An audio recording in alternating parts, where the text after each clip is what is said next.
Здравейте!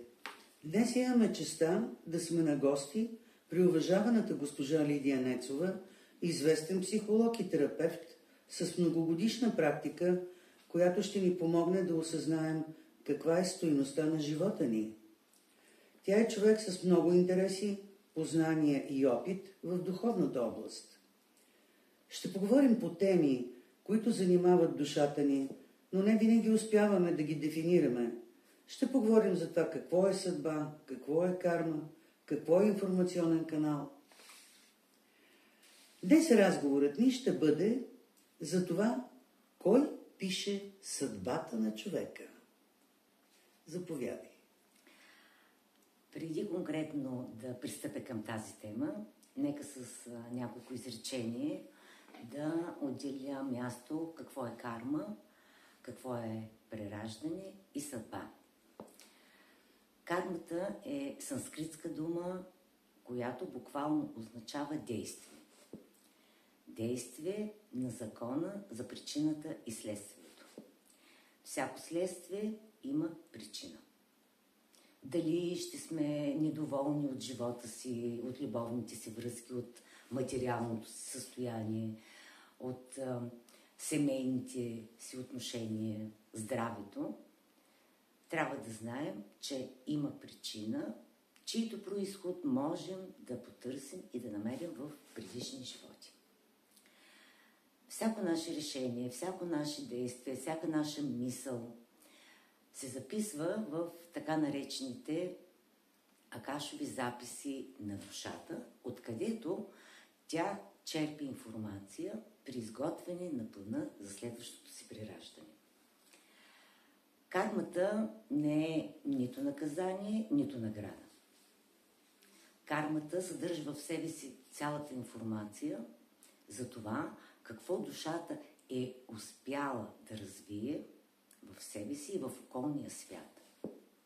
И вече погледнато от този ъгъл, нещата да ги погледнем от този ъгъл, това означава, че кармата има за цел именно да помага в духовното възпитание на човека. И основният принцип на кармата е свободната воля. И колкото повече знания трупаме и в духовния, в земния свят, толкова повече ние ще използваме свободната си воля много по-отговорни и за себе си, и за другите. Прераждането се обяснява с това, че душата се преражда много пъти на земята и не само на земята, но прераждайки се на земята, тя приема образа на мъж или на жена и ролите, които се учи да изпълнява като мъж, приятел, съпруг, баща, майка, приятелка, съпруга, майка, всъщност и дават възможност от една страна да развие в себе си именно тези черти, тези качества, чрез които успешно да се справя с тези роли в живота. От друга страна, приемайки ролята, образа на мъж или на жена, душата всъщност се поставя в предизвикателствата толкова различни, характерни за един и за другия пол. Различна емоционалност, разбиране, начин на подход, изживяване, с което допълнително вече прави пълнотата на своя образ и духовен, и земен. Така че прераждането можем да го разглеждаме като задвижване на кармата, като движение на кармата във всеки един живот. А съдбата и кой я пише? Съдбата е конкретния план на душата за конкретния и живот на земята. Начинът, по който ще протече живота и приемайки физически образ, е всъщност съдбата. Този процес на подготвяне на плана е много дълъг и много отговорен. От една страна, душата черпи информация от записите в Акаша за предишния си живот и за предишните си животи, какво е успяла, как е успяла, защо не е успяла. От друга страна, на душата й помагат духовни структури, много висши, които можем да оприличим като учителите на Земята. И тези духовни структури са свързани с душата във всяко едно нейно прираждане, както за земното и развитие, така и за духовното. Едната група структури предимно са участват в земните животи, помагайки, наблюдавайки, преценявайки и затова при подготвянето на плана за земните ситуации, всъщност тяхното участие и мнение е много полезно за душата. Другата група структури пък имат повече опитност в духовното развитие на душата, които пък намират своето участие в подготовката на плана за душа, на плана за прераждането. Много важно е да знаем, че при подготовката на този план за прераждането на душата има два момента.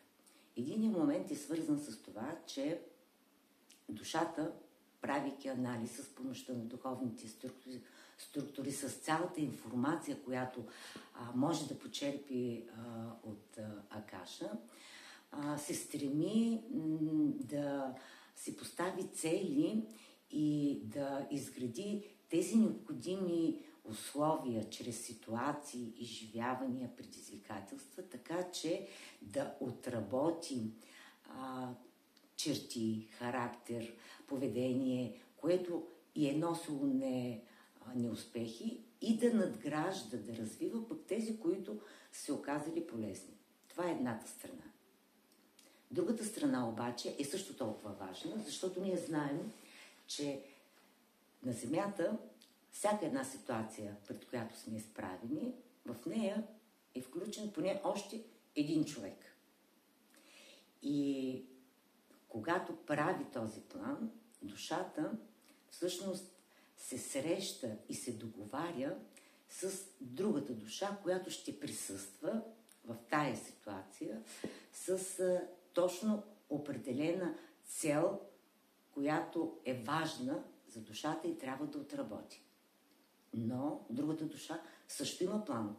Тя също си поставя цел какво да извлече като полза за себе си, за своето развитие от тази ситуация.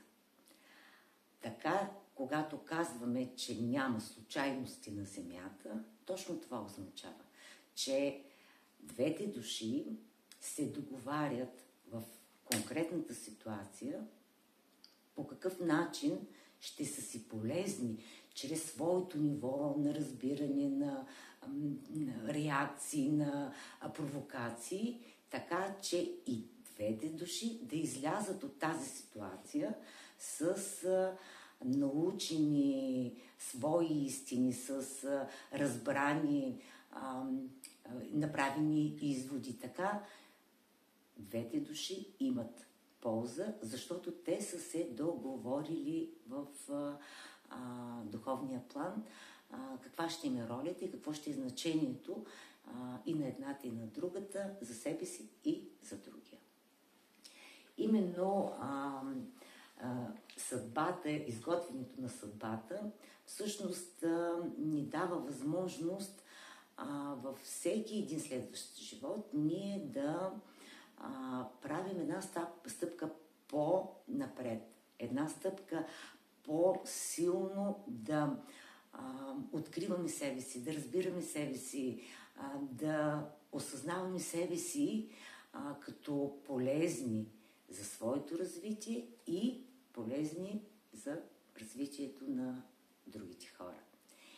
И вече тази линия карма, прераждане и съдба ни дава една по-голяма картина за значението им и за нашата отговорност във всеки един момент за живота ни и отговорността за другите. Особено когато станем родители и имаме отговорността за децата си. Добре, защо човек не знае нищо за това, как ще протече живота му на Земята? Защо човек не знае каква е съдбата му на Земята в дадения живот? Аз бих казала, че той знае. И различни са периодите, в които той има най-пълна информация за това.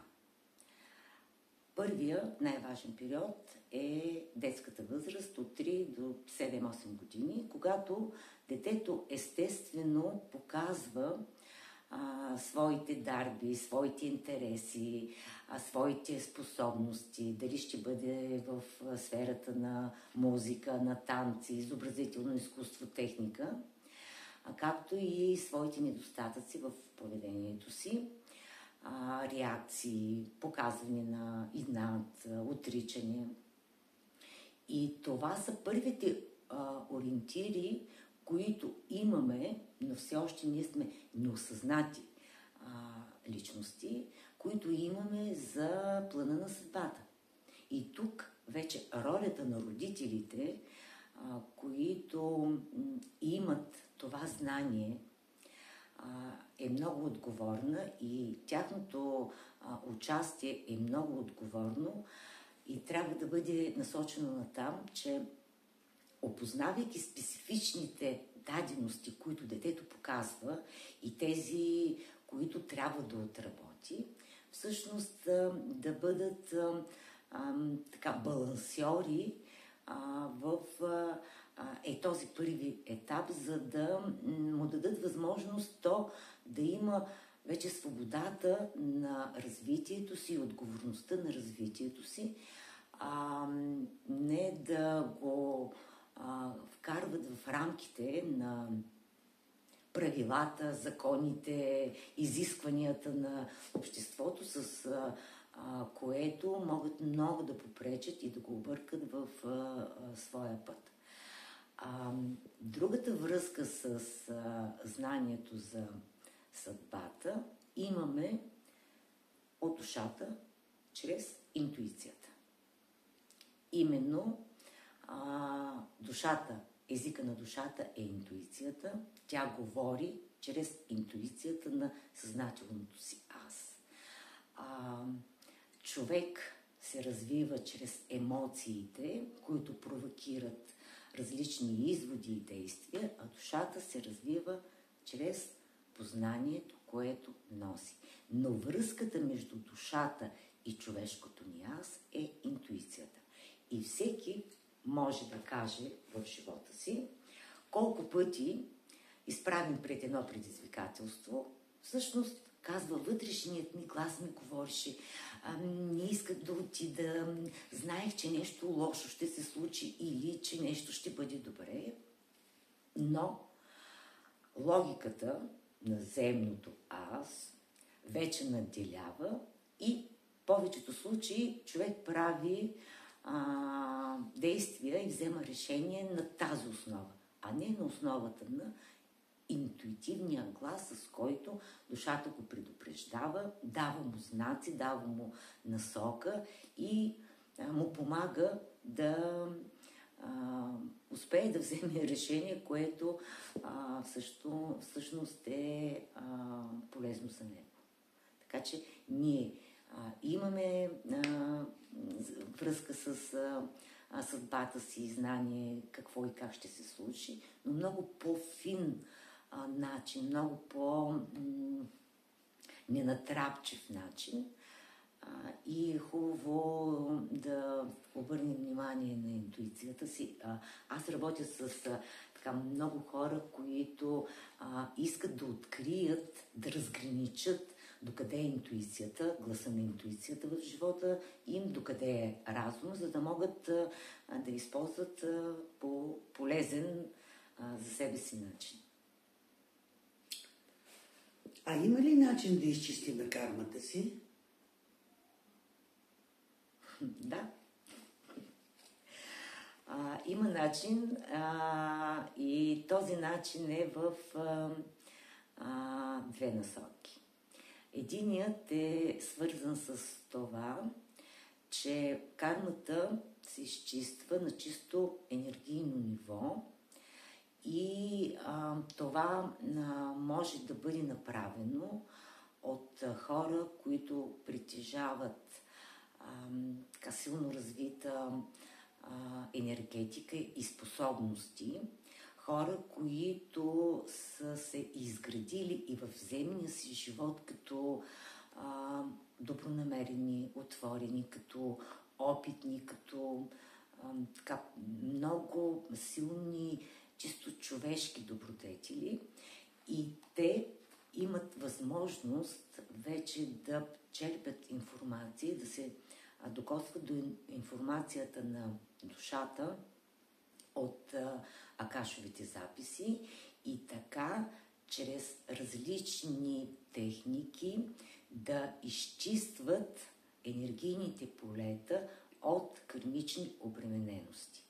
Тук обаче обръщам внимание на едно много важно нещо, а то е, че тези хора, а и никой не може тотално да изчисти кармата си. Може да бъде изчистена кармата за конкретна ситуация, по конкретен повод, но не изцяло да бъде изчистена. А другият начин е от самия човек. Всеки човек може да изчиства кармата си. По какъв начин? Чрез прошката.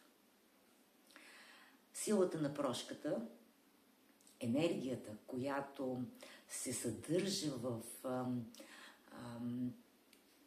този смисъл на прошката, всъщност дава възможност човек във всеки един момент да успее да приключи с един кармичен урок, научавайки се да прощава, но първо на себе си.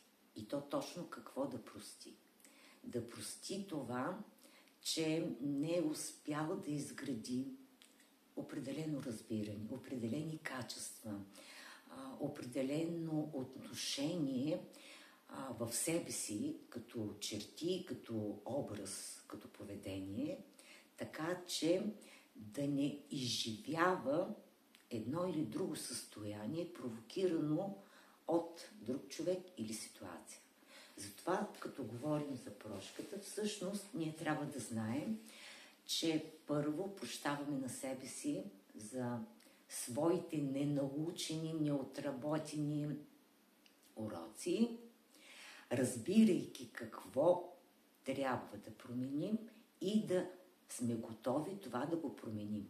Защото да си дадем прошка и да продължим по старият начин, това не означава, че ние сме приключили с кармичен етап или кармична ситуация. Най-важното е, осъзнавайки грешките си и променяйки своето отношение, поведение в живота си вече, това ни дава нова посока за развитие и нов смисъл, ново съдържание за собствения си път и собствената си оценка и самочувствие и възможности.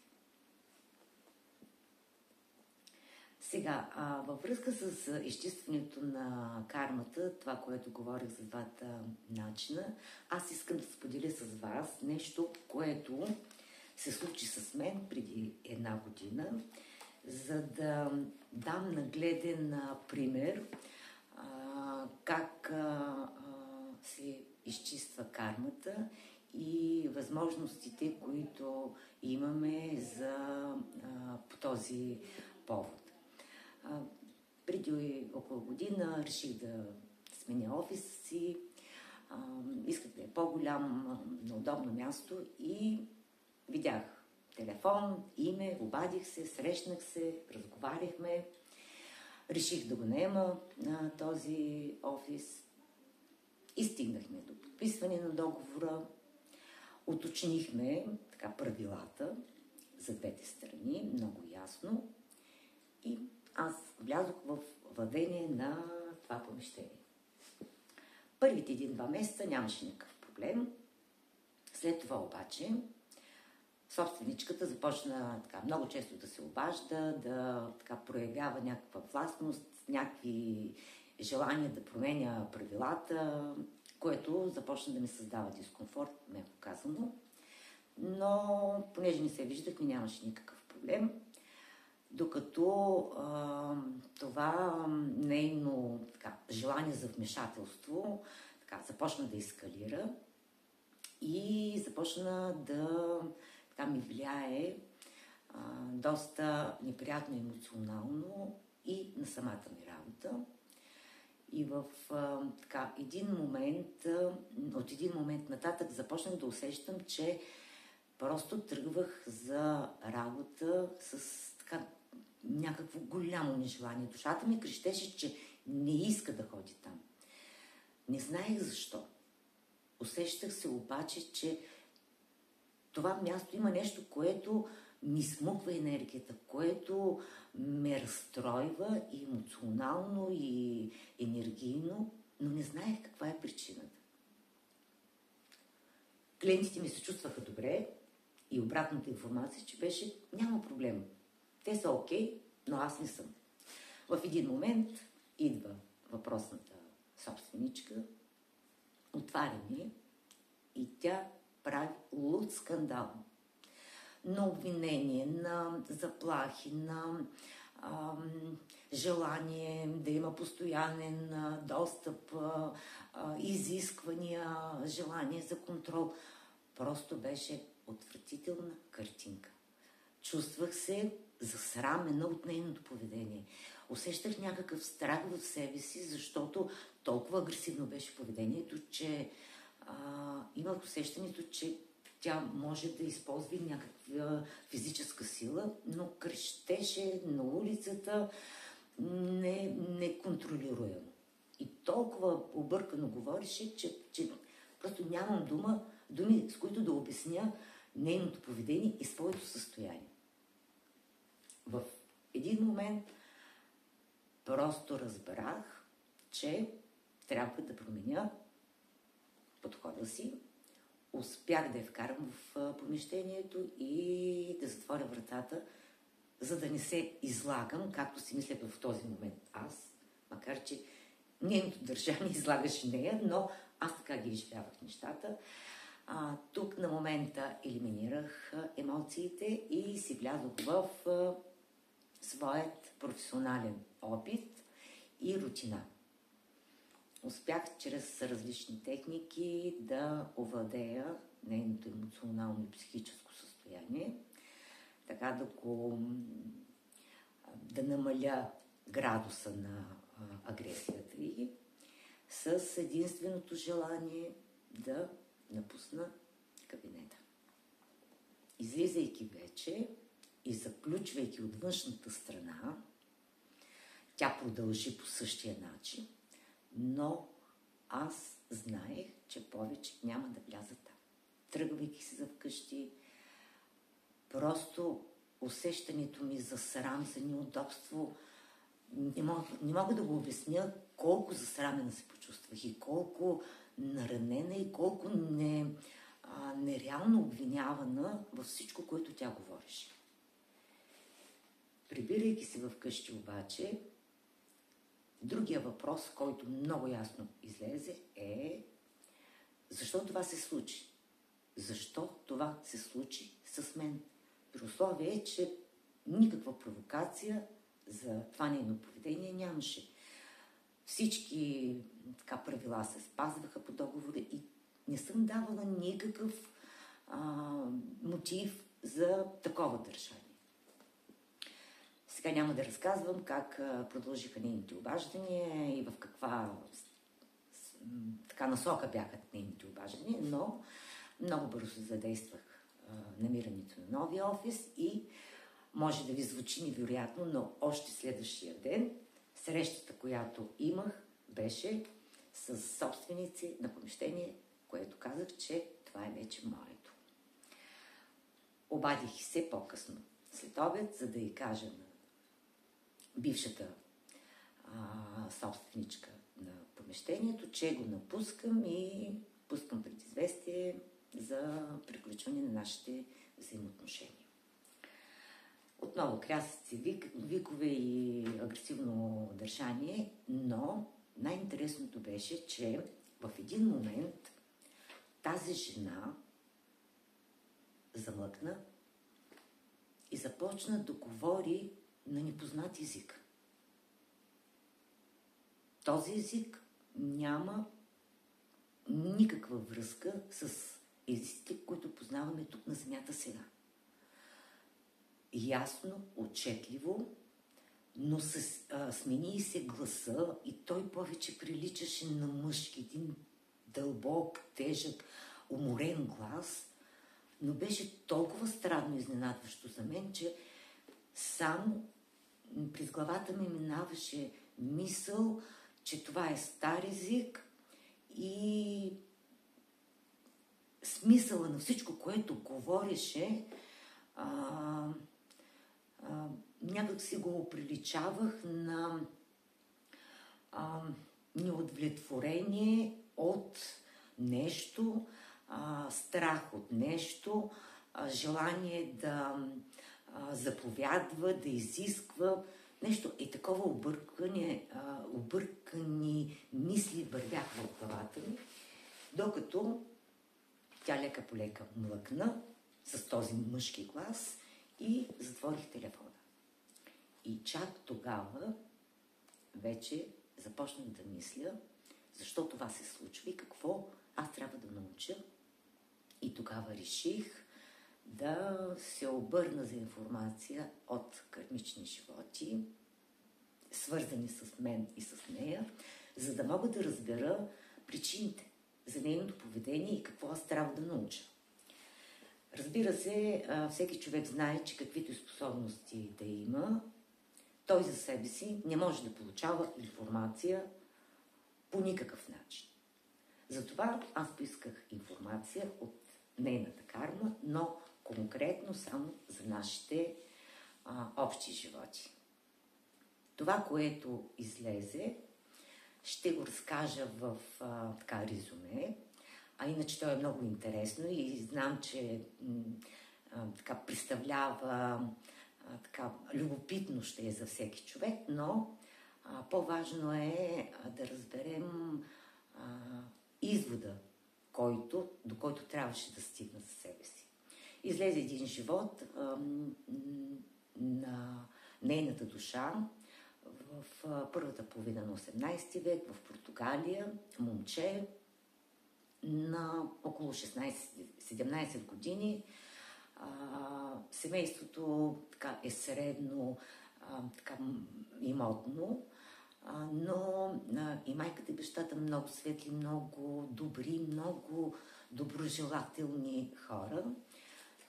Това момче показваше интерес и някаква дарба за рисуване и в тази сфера.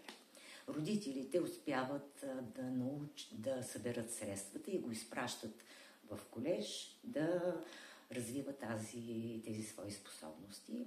Попадайки обаче в колежа, попада в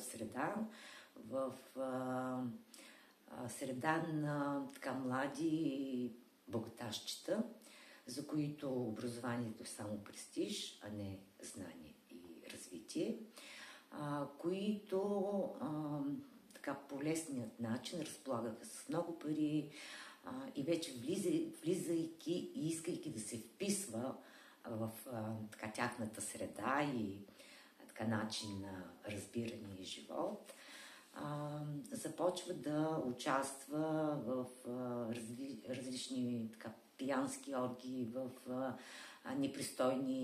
непристойно държание към други съученици, кражби и общо заето ученето въобще отпадна от дневния ред на това момче и провала му в тази първа година беше факт.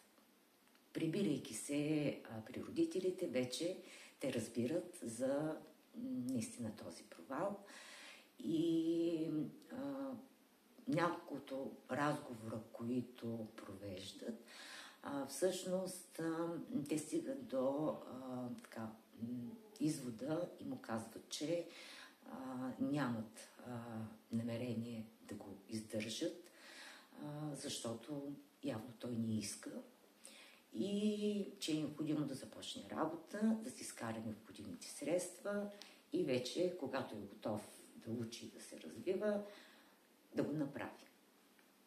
Не можете да си представите неговото държание към родителите в този момент. Толкова агресивно, толкова жестоко, толкова обвинително, толкова обидно беше, че гледах тези родители, които се свиха и все едно очакваха той буквално и физически да ги нападне. Но след като мина тази агресивна реакция от него, той им каза, че ги напуска и че те вече нямат син и тръгва по широкия свят, за да може да се изгради един богат, околен живот, така както намери за добре. Взе си куфърчето и тръгна. Сега пътува напред-назад, срещи, естествено с хора, естествено за да може да се издържа прихраната, кражби и всякакви такива непристойни действия от негова страна, докато в един момент идва в това градче, не много голямо, в което живея аз с родителите си. Имам сестра по това време. Родителите ми са заможни хора, но и много напредничави за времето си в разбирането за образование, за помощ на младите, за възпитание на младите хора. Баща ми е бил много авторитетен човек в тази общност и заедно с една друга група мъже са участвали в изграждането, в разрешаването на различни проблеми, въобще изграждането на живота на хората в тази общност, така че е бил много авторитетен. Детето, момчето всъщност, събира информация къде и как може да започне работа, но всички са го насочвали да разговаря с баща ми. И в момента, в който влиза в къщата, двор, една голяма, много хубава порта, аз го виждам през прозореца и първото ми впечатление, което ми направи, е едно много стабилно самочувствие, гордост, увереност. Срещна се с баща ми, разговаряха, аз чух този разговор, в който той изказа куп лъжи, че родителите му са починали, за неговата дарба, учене и така нататък. Интересно беше, че баща ми много внимателно слушаше и замълча доста по-дълго време след неговото представяне. Но в крайна сметка му каза, че ще му даде шанс, ще му даде подслон и храна и заплащане за работа, която ще бъде свързана при този човек, който се грижеше за животните. А той беше много хрисим, много светъл, много мъдър, бих казала, за времето си и живееше както със семейството си, както и неговите родители бяха част от живота на нашето семейство. Така че го познавахме и аз много обичах да разговарям с него, защото се научавах нещо. Първите няколко седмици всичко вървеше нормално, Докато в един ден, разхождайки се в градината, аз реших да се отбия при това момче, за да мога да разговарям. Беше ми интересно какво е учил, какво е научил. Всичко различно, което можех да чуя и което го нямаше в нашата среда. Беше много любопитно и интересно за мен.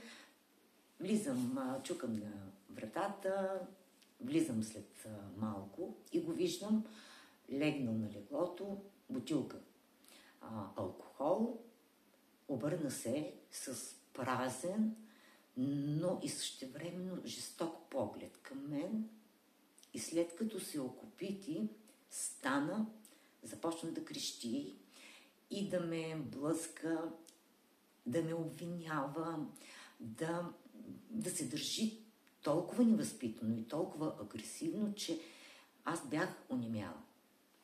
Вече навън дойдоха другите от къщата, успокоиха го, но това създаде в мен много голям страх и така чувство за срам и за вина, че съм провокирала това поведение.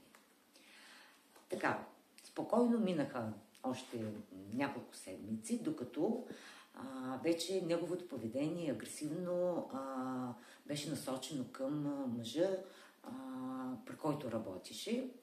Беше много грозно, включително имаше и опити за по-конкретно физическо насилие. Избухна голям скандал, вече излязоха всички от къщата и които работиха там и дойдоха и хора от градчето, от съседите, както и дойде баща ми, но поведението му не спираше и изразите му и обвиненията бяха насочени разнопосочно, нямаше смисъл. И когато дойде баща ми, той се спря пред него, мълчеше и само го наблюдаваше. И в този момент аз вече реших да изляза и да се включа в тази група на наблюдатели, на участници в цялата тая ситуация. Излизайки, виждайки ме, момчето, се нахвърли с такава ярост, за която нямам думи да обясня, и всичко, което изживях тогава, и този страх толкова силен, и това чувство на вина, и толкова силни чувства, които изживях, просто ме сринаха. Много бързо баща ми му каза да си вземе куфърчето, да напусне не само къщата, но и общността, защото такова поведение не се толерира и не е приемливо в градчето, което и стана. Така, моето състояние обаче така се задълба, затворих се и изживявах тази несигурност и тази обърканост много тежко. Родителите ми направиха опит така да успея да се справя, но беше неуспешен с разходки, екскурзии, разговори с други хора, но не даде резултат. Сега не знам по какъв начин те са разбрали за монах, който живее в един много голям манастир в Португалия по това време, и за начина, по който той помагал на хората, хора, които имат различни проблеми и здравословни, така, на чисто житейски. Той ме помагал с говорене, с така, чувства и с така присъствие и с поделяне на своя опит и духовен, и земен опит, така че хората си тръгвали и са успявали да се отърсят от своите състояния. Затова те ме заведоха там и влизайки в този манастир, разглеждайки го на примависта, аз се сещам как една моя клиентка сега, в този живот, но преди много години, която работеше и беше се устроила в Португалия, ми разказваше, че се е вземала по цяла седмица отпуска, за да отива в един манастир, където се чувствала по определен начин, как е действал, как успявала да се освободи от свои състояния, да се концентрира цели и така нататък. И аз, разглеждайки този момент на кармичния живот, разбрах, че това е манастира, за който тя ми е говорила и че той съществува и сега, но това е друга тема. Останах на това място при този монах около година.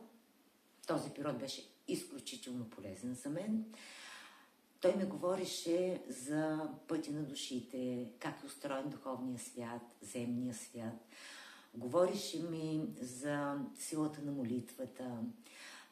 Говореше ми за начина, по който можем да се научим да общуваме с другия свят.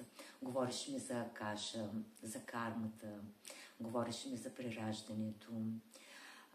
Говореше ми за силата на прошката и отдели за това много време и може би имало определена цел. Какво означава прошката, защо я даваме и то на себе си. И видях, че аз се бунтувах срещу това, което ми говореше за прошката, че трябва да прощавам на другия за неговите действия. Просто не знаех защо. И защо трябва да прощавам на себе си, при условие, че аз изживявам нещо, което е провокирано от другия човек.